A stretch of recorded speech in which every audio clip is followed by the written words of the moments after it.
Can you fail your driving test for driving at the speed limit? Simple answer is yes. We're going to be looking at a few scenarios on this video where potentially you could fail your driving test, and I'm going to explain how the examiners actually assess what you're doing to decide if it's a pass or fail on your driving test. So for this video, I'm driving around Roath Park Lake in Cardiff. It's a highly pedestrianised area, a lot of parked vehicles everywhere. So this is a 20-mile-an-hour road, and currently I'm doing 17 mile an hour. I've got a vehicle on my right where there's men putting things in a skip and in a lorry. I've got people jogging. I can see joggers in the distance. So I'm doing 17 mile an hour. What we need to be looking at is it safe to get to the speed limit, which is what your examiners are looking for. So if I decide now that it's safe to get to the speed limit, I need to make sure that it is safe. So I'm looking down the road now, and I can see that I got a vehicle with his indicator on my left, and I can see that I'm approaching a bend. So I'm doing 19 mile an hour at the moment. Now there's a vehicle coming towards me. So I'm just going to come off the gas a little bit. So I'm doing 17 mile an hour now. And I can see that the road's getting quite narrow with the vehicles coming towards me. If I was to just barge my way through a 20 mile an hour, that's what the examiners are looking at putting a fail mark against. You need to make sure that it's safe before you proceed too far ahead. So looking down the road again, I've got to come back to my left, and then I've got to come back out. There's pedestrians, there's gates opening. So I'm checking my mirrors to come in and out, and the examiners are going to be looking that you are making sure that everything is safe. I've just backed off my gas pedal. I've dropped it to 19 mile an hour. I got somebody walking out from behind the parked cars. You need to also consider what's behind you. If you're not checking what's behind you and you need to stop, the examiners will mark you down and they will fail you for it. Looking up ahead again, I've got a vehicle coming towards me. I'm going into a left bend, then a right bend. So I'm checking all three mirrors as I'm coming through here, just to make sure that I know what's around me, what's potentially going around me. And then I'm going to be going straight ahead on a roundabout. So I'm checking my mirrors. The examiners are looking that you check your mirrors early enough to be able to plan ahead. So because I'm going straight ahead, I'm going to check again. Nothing coming from my right. And as I exit, I'm going to check my mirrors and signal. The examiner's also going to be looking for this. They're making sure that you know what's going on around you at all times. Make sure that you're not picked up for something silly. The road up ahead now is reasonably clear. There's nothing coming towards us. I can see there's a jogger on the left-hand side, and it looks like it's going away from me. So I'm doing 18 mile an hour at the moment. I need to come in, I need to come out. So I'm just going to come off the gas pedal just as I go in to check my mirrors and check my mirrors to come back out. The examiners need to see that you are fully aware of what is around you at all times. I've got a zebra crossing coming up. I'm back up to 18 mile an hour, checking behind just in case something comes out. Somebody's just gone over on a push bike. At this point, I would be able to stop.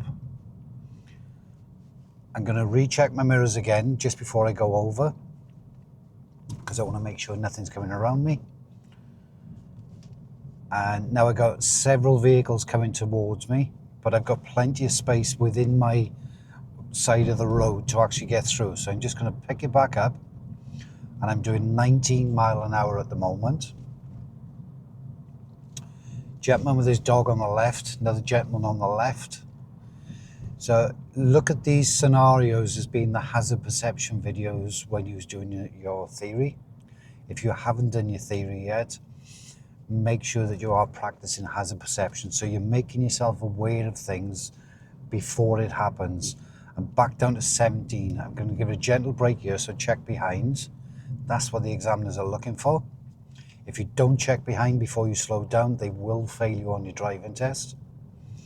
If you affect anybody behind. If you don't affect anybody, then it's potentially a minor mark, but they will be watching you at all times. I'm going to go left at the traffic lights. I'm not going to signal yet because I've got to come back in and I've got to get back into position. So I'll indicate as soon as I move away. And again, if you fail to put your indicator on now, the examiners can mark you down for appropriate signals or necessary signals. You need to make sure that you know what you're doing and everybody else knows what you're doing as well. So again, still a 20-mile-an-hour road. I'm doing 17 miles an hour at the moment. And I'm going to be taking the next left. So again, the examiners are going to be watching that you're doing good observations in good time. You're signalling in good time. I've got pedestrians crossing the road. I need to let them go first.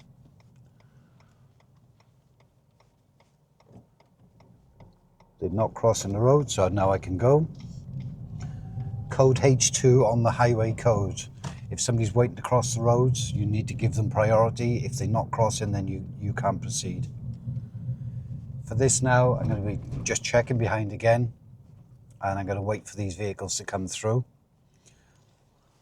Before you move away from this position now, make sure that you're checking your right mirror to make sure nothing's coming around you. And you're checking your left to come in, checking behind. This vehicle's not stopping for me, so I need to wait here to be in a safe place. Check my right mirror to come out, left to come back in, saying thank you. So it's simple things like this where you feel that you should be going a lot faster or even trying to get to the speed limits where the examiners can mark you down. I'm doing 16 miles an hour at the moment, and I can see that the road is actually quite narrow with these vehicles coming towards me. So you need to make sure that you're not coming through it. If you was coming through at 20 miles an hour there, the examiners probably would mark you down because it's not an appropriate speed for the scenario you're in at that given moment in time. Vehicles coming towards me, checking behind. I'm just going to check to the left as well, just so I can drift to the left a little bit. I'm going to hold this position, and now I'm down to 16 miles an hour. I've got to anticipate that something might slow me down or might stop me. Now I can pick my speed back up a little bit. Got a jogger in the distance. I'm going to anticipate that they might run out in front of me. Looking at him, he's not, but I check behind just in case they do.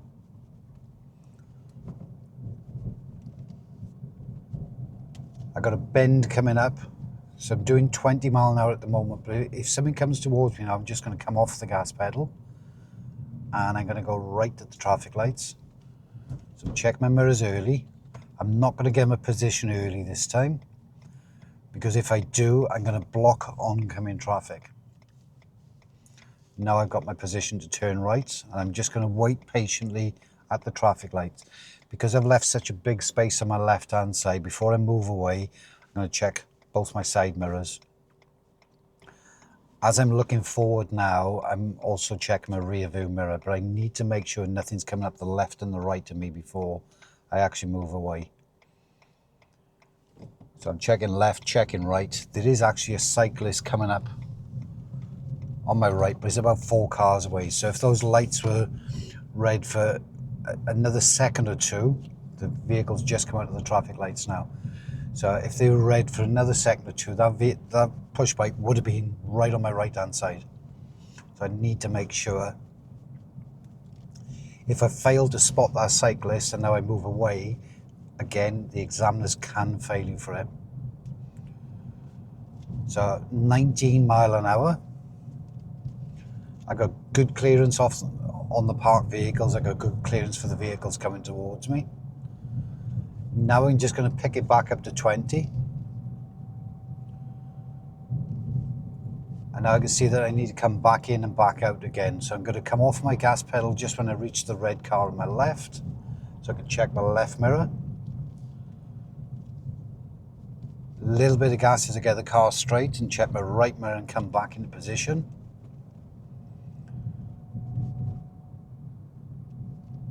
There's a van coming towards me, so I'm going to come off the gas pedal now just to make sure that they are giving me space. So I've dropped it to 16 mile an hour for that little bit of a bend. And then I just proceed, so I just bring my speed back up a little bit if I deem it safe. A lot of parked vehicles on the left, something coming towards me, so check my rear and my right, because I might have to slow down. What I just saw coming towards me is actually turned off in the junction. Coming off my gas again. This vehicle's waiting for me, so I've dropped to 15 mile an hour. And the push bike, which I just spoke about, is about 2 cars behind me now. I'm going to pull up on the left-hand side. So mirrors, signals, gentle braking. Push bike's coming round me. I'm going to keep checking that push bike. There he goes. And I just come into a nice gentle stop. When we stop, handbrake into neutral, cancel your signals and relax. So at the beginning, I said to you, can you fail your driving test for doing the speed limit? And the simple answer is yes. You need to make sure that you go into a safe speed for the scenario you're given at that moment in time. So because we had a lot of activity, we need to reduce our speed just so it gives us time to react to anything which is going to make us slow down, potentially stop or change our direction. Check your mirrors in good time so you can plan a lot earlier to try not to slow the vehicle down too much. So I hope this video has helped you understand about failing your driving test for doing the exact speed limit. And I hope to see you on the next video. Thanks for watching.